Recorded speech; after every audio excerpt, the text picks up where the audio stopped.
Hydroponics, the pinnacle of efficiency in terms of water consumption, in terms of resource usage, and in terms of a cleaner, safer, pesticide-free environment where you could just grow plants in your room.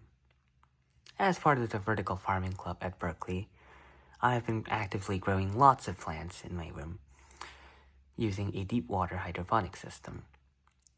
I have been growing some tomatoes. As you can see, there's some flowering right now into fruit. We also had a lot of leafy greens like lettuce that we have here, which was collected a while ago. But as you can see, there's been a problem. The lettuce have been dying. The tomatoes have been wilting. And so I looked. I opened up the tanks, and here I see a murky infection of microorganisms. Murky water because of the nutrient-rich solution which attracts a lot of different microorganisms to grow.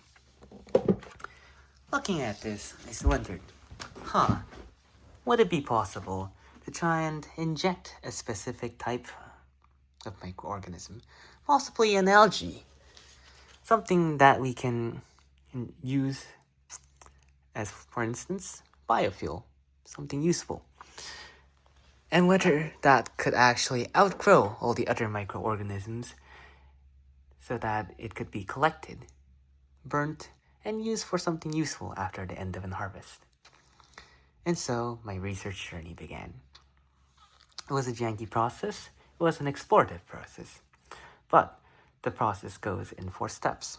Step 1, checking whether algae inoculation into these deep water systems actually causes a change in growth. Step 2, looking at whether this inoculation causes changes in the composition of these nutrient-rich solutions, whether Spirigyra, for instance, that we inject in the system dominates the reservoir, or whether it doesn't.